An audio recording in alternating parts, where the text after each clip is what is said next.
more than 100 unique styles of beer, each with their own set of ingredients, process, guidelines, history, and experience. If you're a beer lover, an industry leader, or somewhere in between, a better knowledge of beer style will improve your life and your work. Welcome to A Sense of Beer Style, essential beer style training for those who want to lead in food and beverage. I'm Julia Herz. And I'm Jeremy Storton. We're advanced Cicerones, beer judges, home brewers, and we're excited to guide you through the vast and wonderful world of beer styles. Hello, everyone. Thanks for joining Julia and Jeremy, Sense of Beer Style fellow fans and beer lovers. We're excited today to be overviewing part of the Pale Commonwealth beer section in the Beer Judge Certification Program Style Guidelines and talking about Australian Sparkling Ale. This is a beer that Jeremy is holding up if you happen to be watching us. One of the original examples. Certainly the recipe has evolved over time, but that Cooper's example helped set the stage and the tone in the 1860s. And what we've got is an Australian, from the country of origin, originated style that is appreciated and at least known all over the globe. This is a beer that is really meant for the warmer environments. So it was a beer on the ale side that has been made to basically compete with lagers that were also being used in warm environments and to quench the thirst. This is also a beer when you start to talk about it, and we'll get deeper into it as we go on and talk about flavor and mouthfeel. But the clarity is something that it comes and goes depending on the publican or the person that's serving the beer. Rousing the yeast is something that Germany doesn't own only. The Australian Sparkling Ale has this technique, and we'll talk about that in a little bit. But it's also mostly always bottle conditioned or naturally carbonated, which could also elicit the notion of a cask style beer as well. But they are sparkling with some volumes of CO2 that give it some light carbonic acid and bite.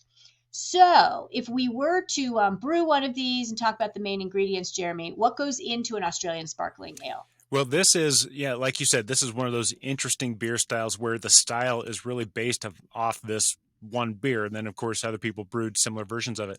And that goes to, this is a nice hop forward, yeast forward, very light beer. So what we're really talking about is Australian two-row. I've never brewed with it myself. I don't know how Australian two-row is different from American or elsewhere. So I'm dying to know. But it's the base malt. You can use very, very small amounts of very low Lovibond crystal just to add a little bit of color. But this is a pale beer, so we're not talking very much color at all. This beer style is also known for not using any adjuncts except for maybe a little bit of cane sugar for priming in the bottle and making it bottle conditioned. They're typically going to use Australian hops. Another hop that I've never used myself, Pride of Ringwood. It supposedly brings out this kind of like an iron-like flavor, but not in a bad way. And they're also using a very attenuative, kind of like a British style yeast, but it's not just like the same yeast that they'll use up in Burton-on-Trent for pales and IPAs. It has its own character, and this is really what defines this style, is just this yeast character and this hop character. And so we'll dive into that a little bit more in just a little bit. Let's talk about the appearance. Actually, I'm going to ask you to talk about the appearance, and I will start pouring this thing. Yeah, please do.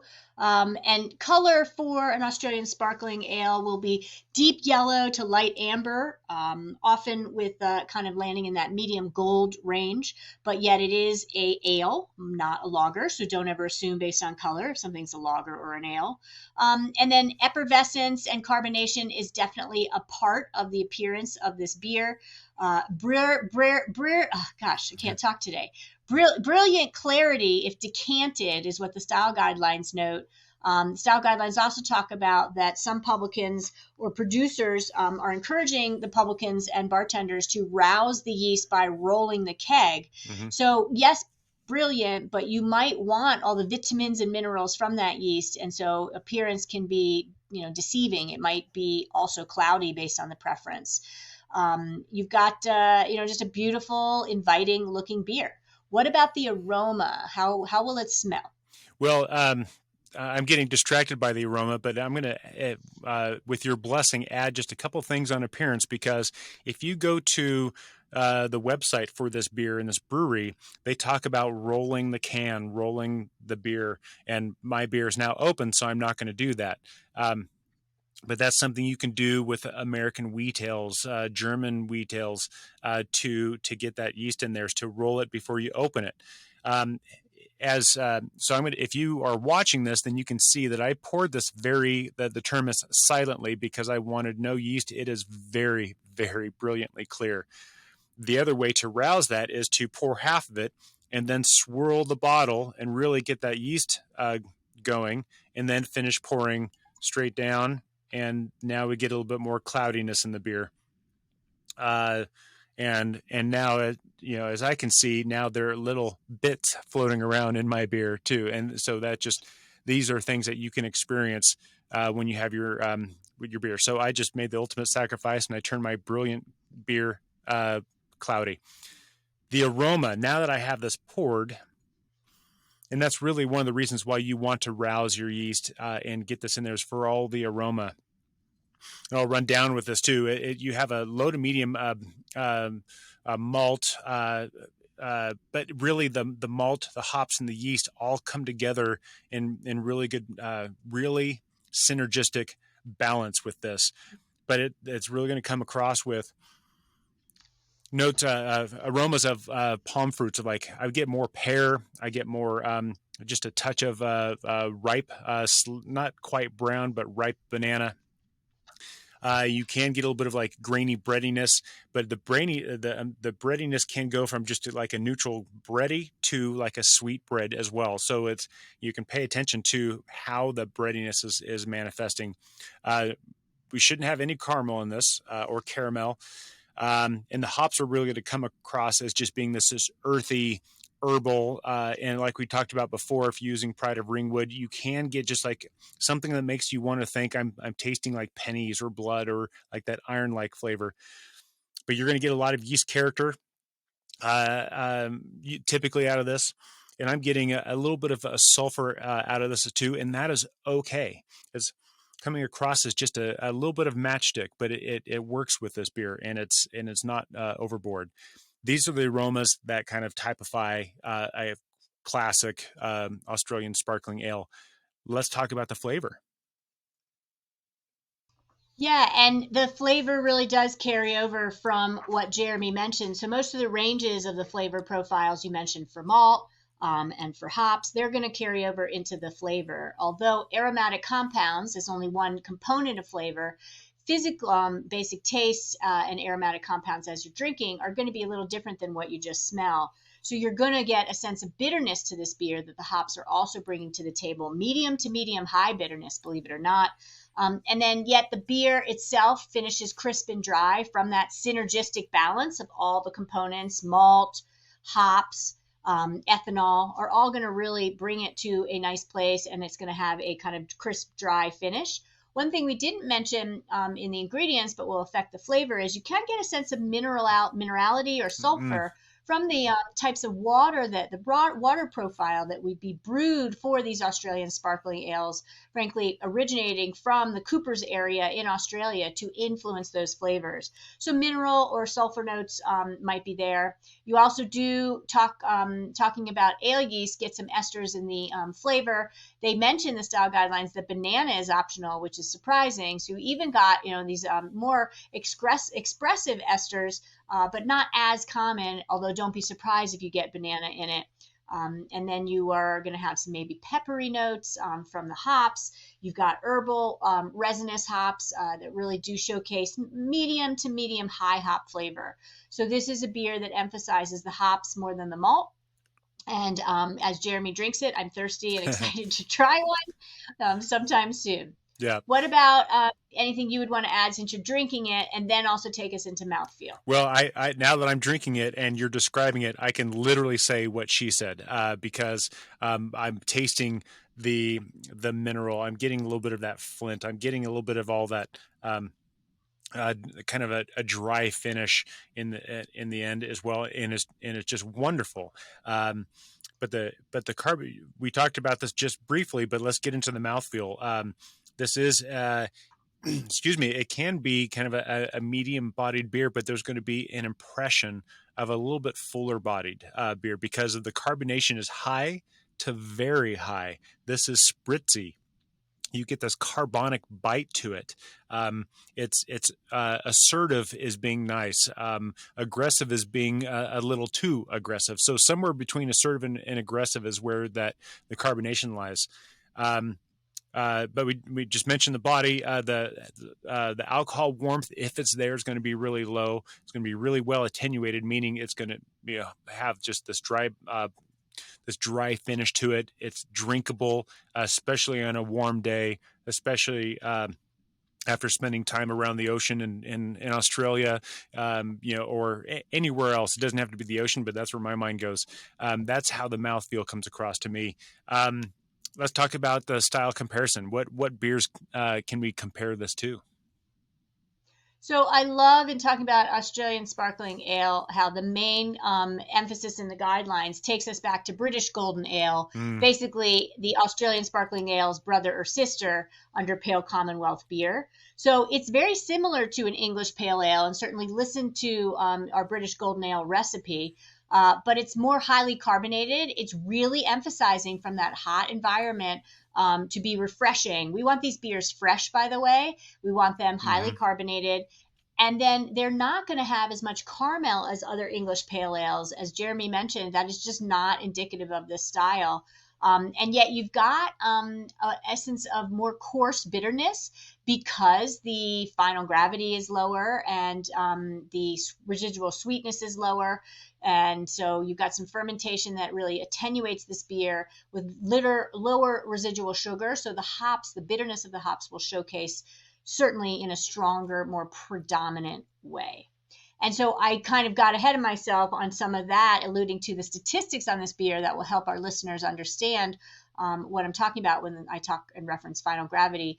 Take us through the statistics, Jeremy, please. Well, I'm going to jump into commercial examples real quick. I jumped. Yeah, that's fine. That's okay. We've got a plan. We're going to follow the plan. This one is simple. Yes. I lucked out when I got to talk about the commercial examples on this one because this is it. Cooper's Sparkling Ale or even Cooper's Original Pale is listed in there. This is what the style is written after. It's this beer. Now, there are other breweries that will brew something like this, but just like Anchor's Steam Beer, that the California Common was made for the steam beer. The Australian Sparkling Ale was made for Cooper's. It's this one's easy. So now let's get into those stats that you were just talking about. Yeah, and I love that there's really only one main commercial style that's organic to point to, but it's fair game. Brew these at home, brew these commercially, yes. And let's get some more style guidelines to point to for sure. Yeah. So vital statistics for Australian sparkling ale. We start with original gravity, which only really matters to the brewer, but it gives you an indication of where the alcohol might land. And it's 1038 to 1050. So that reflects a sessionable, more light style beer. Final gravity is 10.4 to 10.06. Plato actually from the Brewers Association guidelines would be 1 to 2.5 and a higher final gravity on the BA side of 10.10. So I don't mean to confuse you, but there are ranges based on different interpretations of this. 10.04 to 10.6 for BJCP really reflects a dry, highly attenuated beer. Final alcohol by volume then is 4.5 to 6%. That is refreshing and sessionable. And then international bitterness units, moderate, certainly something to talk about, but not aggressive, 20 to 35 IBUs. And then the SRM or standard reference method for color is 4 to 7. That reflects basically gold, as I said earlier in the show, to dark gold, getting a little touch of amber, but not a lot. And then in terms of EBU or European Brewing Convention color ranges, that would land at 3 to 10. Yeah. So let's talk about the glassware. This one was a little bit tricky. I admit I had to look it up because I didn't know. And when I go to the Cooper's website, they show a glass that looks like an American shaker pint, but much taller. And so the closest thing that I could come up with would be, from my glassware cabinet, would be similar to a Willie Becker, but without the curvature. It'd be tall. It would be cylindrical, or slightly conical, I would say. And this would be a type of glass that I would expect to see that beer in. Now, because this is a warmer climate type of beer, or just really it's ideal for that, I chose to put it in. It was essentially a glorified water glass with a stem. Why, Julia? I'm so glad you asked. Because if we're somewhere really, really warm and we're getting all this condensation on this glass, last thing I want to do is wrap my big old warm paws around this thing to warm it up even further. I want the option to hold it from my tiny little stem and keep it as cool as possible until it is thoroughly consumed and enjoyed. That's my vote on it. When it comes to temperature, this is, we can talk, we'll talk Fahrenheit, we'll talk Celsius.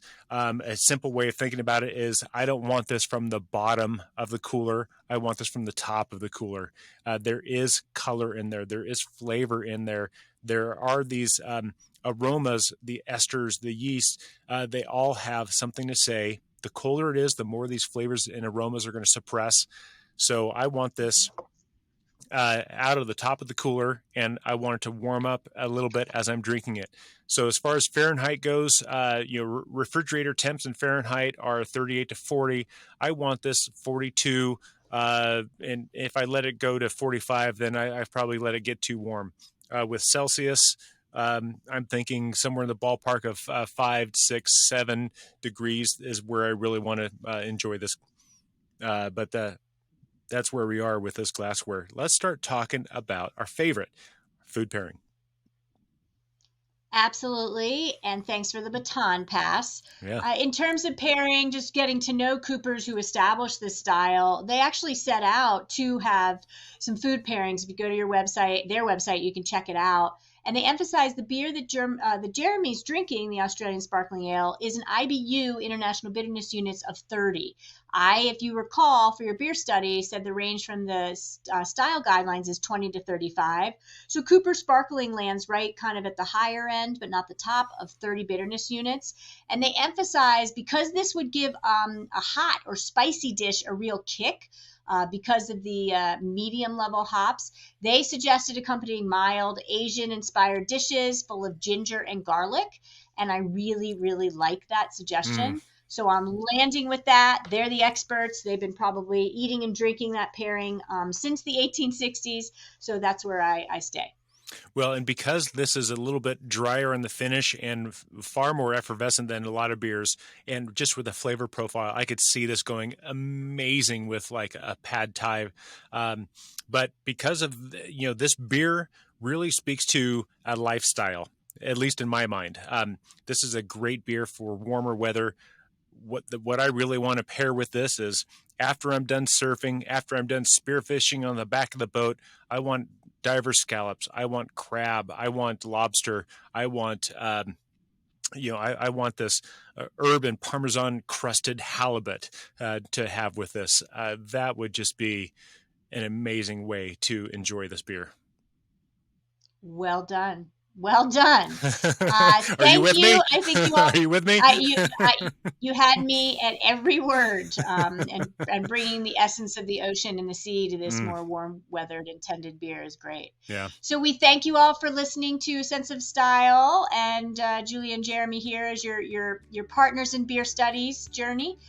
Keep in touch, keep trying, tasting, brewing, and learning, and cheers to you each. Yeah, I can't wait for more. See you then. Thank you for listening to A Sense of Beer Style, the essential beer style training for those who want to lead in food and beverage. With advanced Cicerones, me, Julia, And me, Jeremy. Tune into the next episode as we continue exploring the world of beer styles and what to make of them. We encourage you to listen to the prepisodes to build your foundation and better understand beer styles. And before the next episode, I'd like to ask you to review the show and let us know what you'd like featured in upcoming episodes. Until next time, here's to you and your sense of beer style. Thank you for listening. Cheers.